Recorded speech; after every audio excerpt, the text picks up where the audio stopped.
Nama asli Abu Bakar adalah Abdullah bin Abi Quhafah. Ayah beliau bernama Utsman bin Amir, yang sering dipanggil dengan panggilan Abu Quhafah. Dan ibunya bernama Salma binti Syakhr bin Amir. Jadi, meskipun kita lebih kenal beliau dengan nama Abu Bakar, ternyata nama aslinya adalah Abdullah. Lalu kenapa sih beliau dipanggil Abu Bakar? Jadi gini ya, kata bakar itu artinya awal-awal waktu atau yang pertama.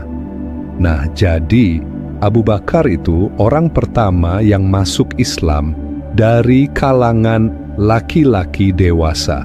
Makanya beliau dipanggil Abu Bakar. Keren kan? Dari segi fisik, Abu Bakar digambarkan sebagai sosok yang bertubuh kurus, kulitnya putih, dan tinggi badannya sedang. Sayyidah Aisyah, istri Nabi, bahkan bilang kalau urat-urat di tangan Abu Bakar kelihatan jelas karena tubuhnya yang kurus banget. Tapi, yang perlu kita ingat, dalam Islam, fisik bukanlah hal yang jadi patokan untuk menilai seseorang. Contohnya, dalam kisah Abdullah bin Mas'ud, begini ceritanya. Waktu Abdullah bin Mas'ud naik pohon kurma, angin yang bertiup kencang bikin bajunya terangkat dan betisnya kelihatan. Beberapa sahabat pun sempat tertawa, tapi bukan untuk mengolok, cuman karena kaget melihat tubuhnya yang kurus banget. Ketika Nabi melihat kejadian itu, beliau langsung menegur para sahabat dengan berkata, "Apakah kalian tertawa dengan betis Abdullah bin Mas'ud? Demi zat yang ubun-ubunku ada dalam genggamannya, betisnya itu lebih berat di timbangan hari kiamat daripada gunung Uhud." Dari sini kita belajar, fisik itu nggak terlalu penting dalam Islam. Yang lebih penting itu hati dan amalan kita. Seberapa baik kita di hadapan Allah, bukan seberapa besar atau kecil tubuh kita. Oke, yuk kita lanjut. Abu Bakar radhiyallahu anhu berasal dari suku yang super terkenal, namanya suku Taim. Suku Taim dikenal sebagai suku yang banyak memimpin peperangan. Orang-orang pintar dan orang-orang kaya juga banyak di suku ini. Dulu, pas masa jahiliyah, suku Taim ini punya tugas penting, yaitu ngurusin masalah denda atau upeti.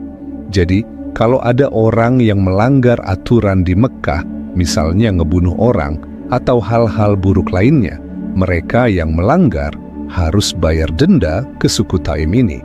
Nah, suku Taim lah yang bakal ngurusin semua masalah itu, termasuk memberi sumbangan kepada keluarga korban yang kena musibah. Abu Bakar sendiri adalah kepala atau pemimpin dari suku Taim ini. Jadi jelas ya, kalau Abu Bakar ini bukan orang sembarangan. Beliau ini memiliki posisi yang penting banget di Mekah waktu itu. Sebelum masuk Islam alias masih di masa jahiliyah, Abu Bakar dikenal sebagai ahli nasab. Kalau di zaman sekarang, beliau tuh kayak kamus berjalan soal asal-usul orang-orang Quraisy. Abu Bakar tahu banget detailnya. Dari orang ini anak siapa, keturunan mana, asalnya dari bani apa, sampai sejarah keluarga mereka pun beliau tahu. Saking ahlinya, orang-orang bahkan menyebut beliau sebagai ulama ahli nasab. Pokoknya, kalau ada orang Arab yang bingung soal silsilah keluarga, langsung aja nanya ke Abu Bakar. Rasulullah sendiri pernah memuji Abu Bakar tentang ini. Beliau bersabda, Abu Bakar adalah orang yang paling tahu tentang nasab Quraisy. Wah, bayangin, Rasulullah loh yang ngomong langsung. Itu udah valid banget. Nggak cuman pinter, Abu Bakar juga punya akhlak yang luar biasa. Bahkan di masa jahiliyah, dia nggak pernah menghina atau nyebarin aib orang lain. Beliau selalu menjaga kehormatan orang lain dan nggak pernah nyakitin siapapun. Orang-orang di sekitarnya sering mendatangi beliau buat curhat atau sekedar meminta saran karena orang-orang merasa nyaman kalau ngobrol dengan Abu Bakar. Abu Bakar itu seorang pedagang yang super jago dan beliau juga sangat kaya raya. Tempat tinggalnya juga cukup strategis. Kalau kita ibaratkan sekarang tuh, tempat tinggal Abu Bakar itu mirip-mirip kompleks perumahan lah, di mana banyak orang-orang kaya yang tinggal di sana. Lokasi rumahnya juga dekat banget dengan rumah Khadijah istri Nabi. Artinya Abu Bakar adalah tetangganya Khadijah.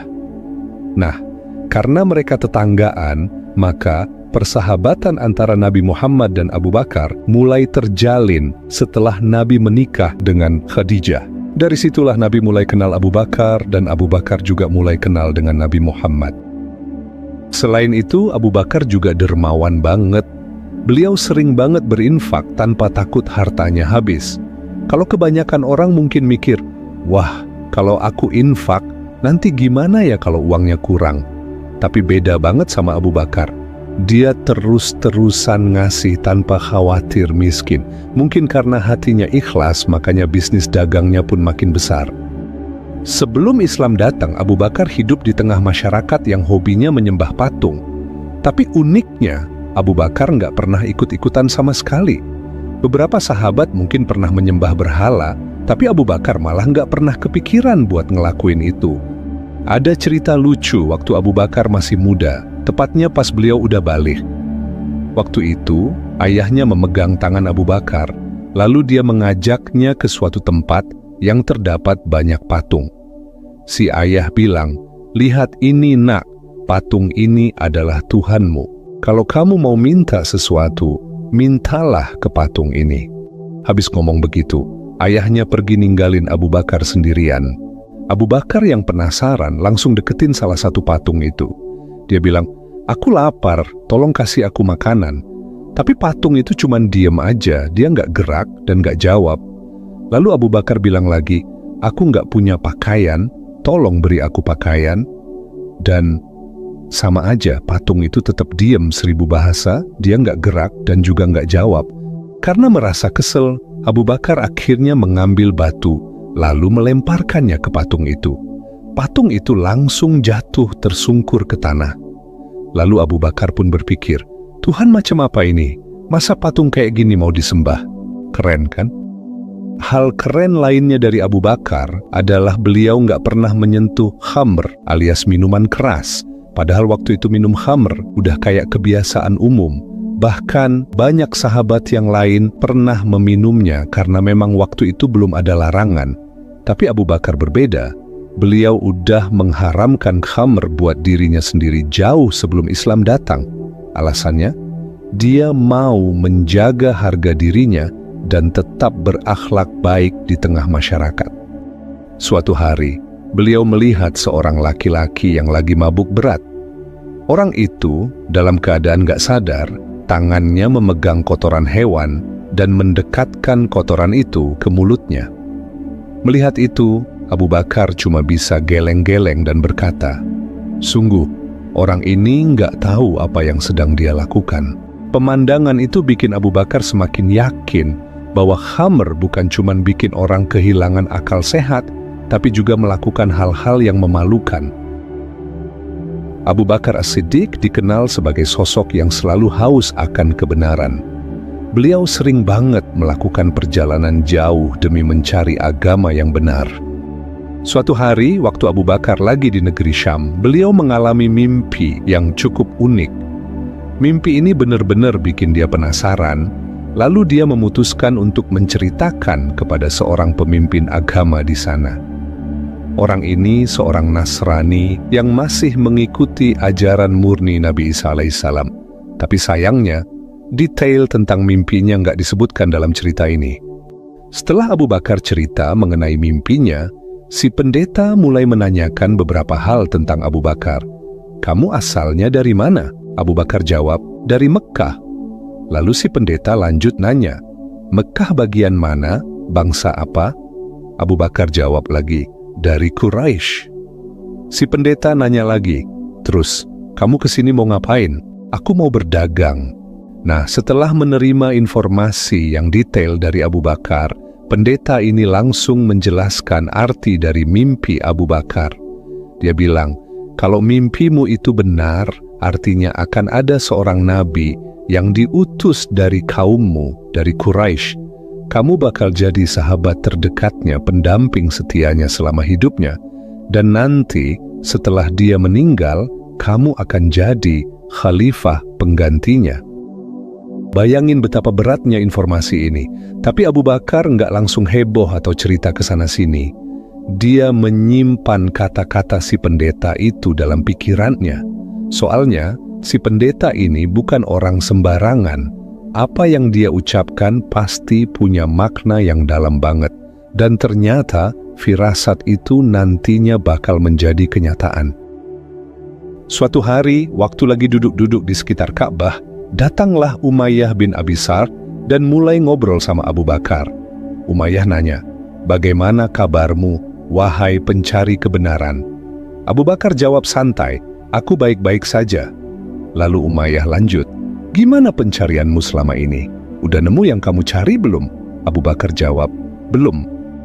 Umayyah pun berkata, "Katanya, Nabi yang kita tunggu-tunggu ini bakal datang dan dia dari kaum kita juga." Mendengar itu, Abu Bakar langsung teringat dengan kabar dari pendeta yang pernah menafsirkan mimpinya. Karena penasaran, Abu Bakar memutuskan buat menemui Waraqah bin Naufal.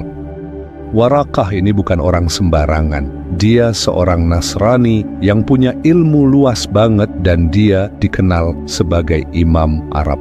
Dia percaya banget akan datangnya Nabi terakhir, sesuai yang dia pelajari dari kitab Injil.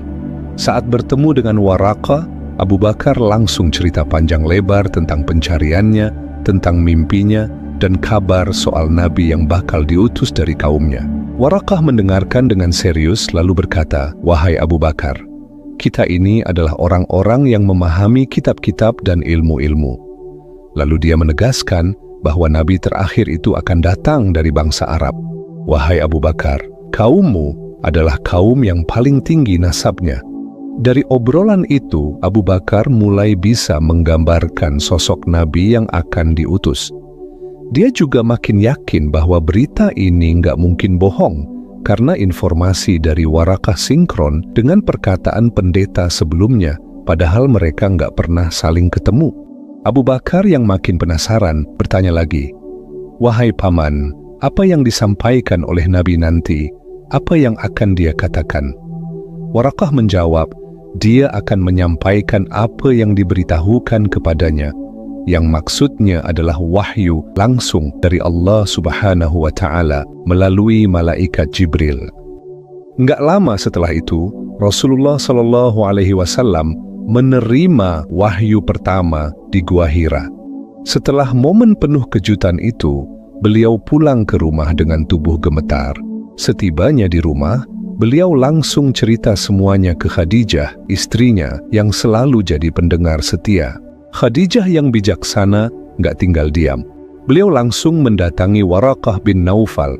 Khadijah menceritakan semua yang dialami Rasulullah.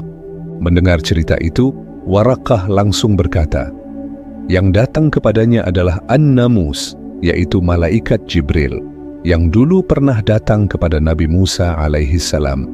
Waraqah melanjutkan dengan penuh keyakinan, "Aku berharap kalau aku masih hidup nanti, aku bisa membantumu ketika engkau diusir oleh kaummu." Sayangnya, nggak lama setelah itu, Waraqah bin Naufal meninggal dunia sebelum Rasulullah memulai dakwahnya secara terang-terangan.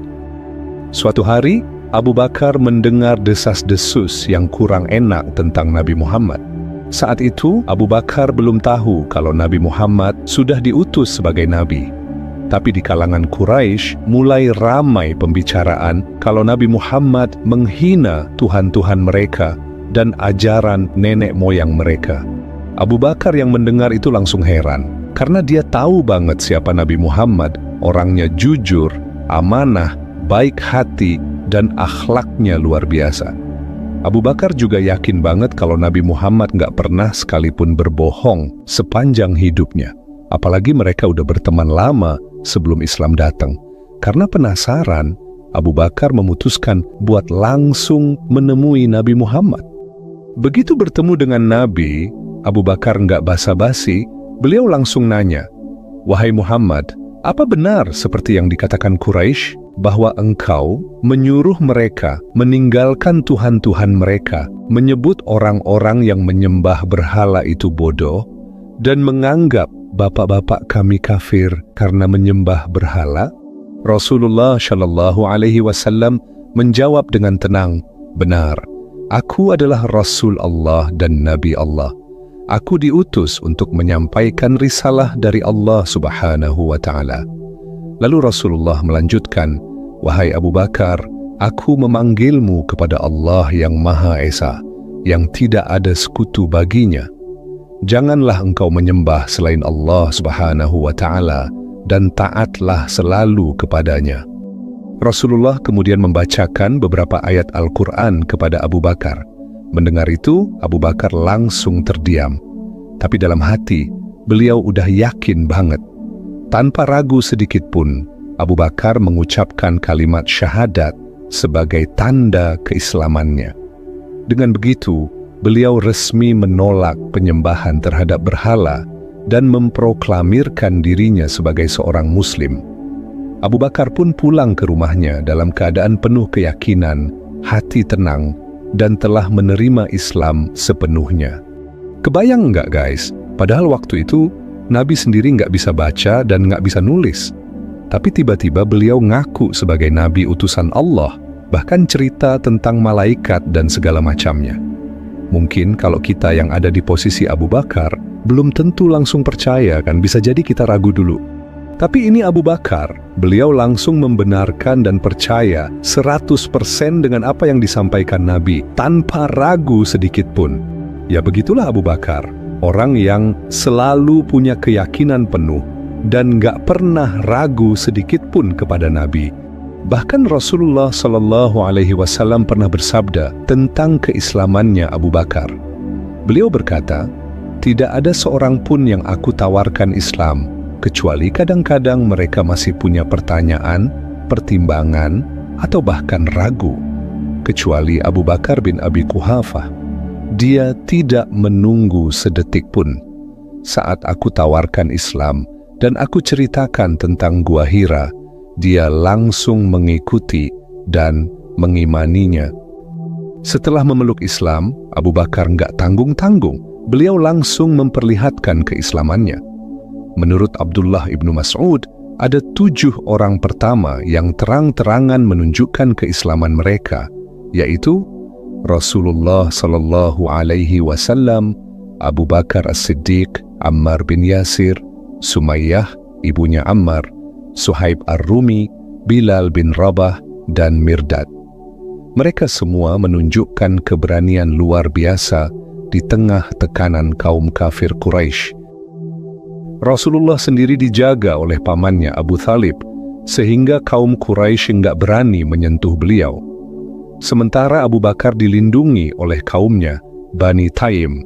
Perlindungan ini bikin kafir Quraisy nggak berani macam-macam sama Abu Bakar, karena mereka tahu Abu Bakar punya pembela yang kuat. Tapi sayangnya, nggak semua sahabat punya perlindungan seperti itu. Banyak yang mengalami penyiksaan berat. Ammar bin Yasir misalnya, dia disiksa habis-habisan.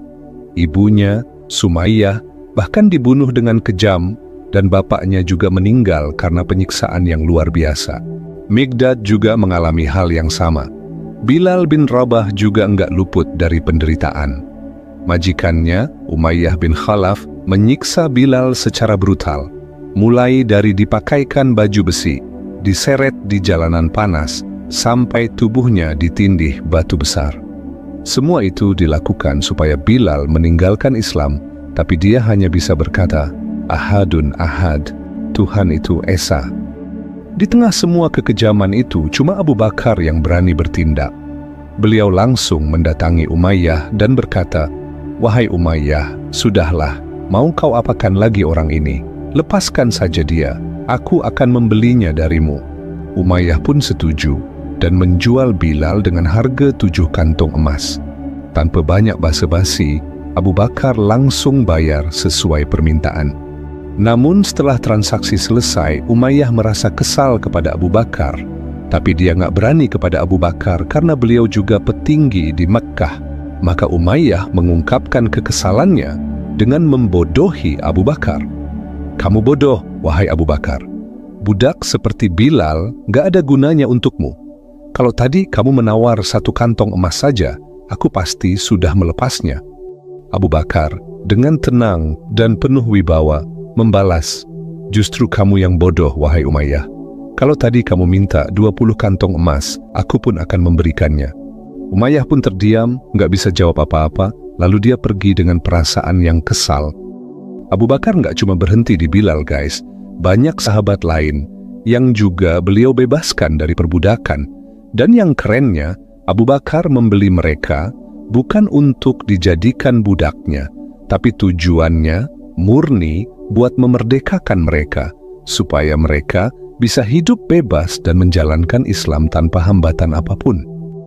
Di awal keislamannya, Abu Bakar benar-benar totalitas dalam hal ini. Bahkan ada yang bilang, beliau membebaskan budak hampir setiap hari, atau setidaknya setiap hari Jumat. Bayangin guys, betapa pedulinya Abu Bakar terhadap kemanusiaan. Kalau kalian pikir Abu Bakar cuma sibuk bebaskan budak, lalu duduk manis di rumah buat salat-salat doang, wah, kalian salah besar.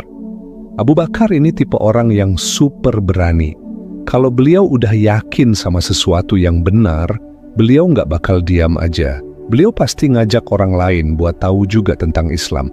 Dan hasilnya, banyak banget sahabat yang masuk Islam melalui peran Abu Bakar. Bahkan, dari 10 orang yang dijamin masuk surga, 6 diantaranya masuk Islam berkat peran Abu Bakar. Mereka adalah Utsman bin Affan, Abdurrahman bin Auf, Talhah bin Ubaidillah, Sa'ad ibn Abi Waqqash, Az-Zubair bin Awam, dan Abu Ubaidah bin Jarrah. Mereka semua bukan cuma sahabat Nabi, tapi juga orang-orang yang sangat menginspirasi dan memberi kontribusi yang besar banget buat perjuangan Islam. Bahkan sebelum wafat, Umar bin Khattab pernah berpesan, "Kalau aku meninggal, pilih khalifah berikutnya dari 6 orang ini." Nah, 5 dari 6 orang itu masuk Islam lewat Abu Bakar, kecuali Ali bin Abi Thalib. Siapa mereka? Zubair bin Awam, Talhah bin Ubaidillah, Abdurrahman bin Auf, Sa'ad bin Abi Waqqash, dan Utsman bin Affan. Semua ini bukti betapa besar pahala yang diterima Abu Bakar karena perannya dalam membawa mereka ke Islam. Masya Allah, kontribusinya nggak main-main ya. Abu Bakar emang panutan sejati. Nggak heran kalau Abu Bakar disebut sebagai manusia terbaik umat ini setelah Rasulullah. Bahkan para sahabat pun sepakat soal ini. Ibnu Umar radhiyallahu anhuma pernah berkata, "Kami, para sahabat, pernah menilai siapa orang terbaik di zaman Nabi, maka kami dapatkan yang terbaik adalah Abu Bakar radhiyallahu anhu, kemudian Umar bin Khattab radhiyallahu anhu, lalu Utsman bin Affan radhiyallahu anhu. Semoga Allah meridai mereka semua." Hadis riwayat Bukhari. Kisah lain juga datang dari Ali bin Abi Thalib. Suatu hari putranya Muhammad bin Al-Hanafiyah bertanya kepadanya, "Siapa orang terbaik setelah Rasulullah?" Ali menjawab, "Abu Bakar." Kemudian aku bertanya lagi, "Lalu siapa setelah itu?" Ali menjawab, "Umar." Aku khawatir jika ia akan jawab Utsman setelah itu. Aku pun segera memotongnya dengan bertanya, "Kemudian engkau?" Ali menjawab, "Aku hanyalah salah satu dari kaum muslimin." Hadis riwayat Bukhari. Momen penting lainnya adalah saat Abu Bakar menemani Rasulullah SAW berhijrah ke Madinah. Kebersamaan ini begitu berharga sampai diabadikan di dalam Al-Quran, yaitu dalam surat At-Taubah ayat 40. Di ayat ini, Allah menyebut Abu Bakar sebagai sahabat Rasulullah. Bahkan Umar bin Khattab pernah bilang, seperti yang diriwayatkan dari Rasulullah, kalau iman seluruh umat Islam ditimbang di satu sisi timbangan dan iman Abu Bakar di sisi lainnya, maka iman Abu Bakar masih lebih berat dibandingkan iman seluruh umat Islam. Masya Allah, keimanan dan dedikasi Abu Bakar benar-benar luar biasa. Abu Bakar adalah sosok yang nggak cuma menjadi inspirasi, tapi juga bukti nyata betapa hebatnya seorang manusia bisa memegang teguh kebenaran, keimanan, dan keberanian. Wallahu alam bissawab.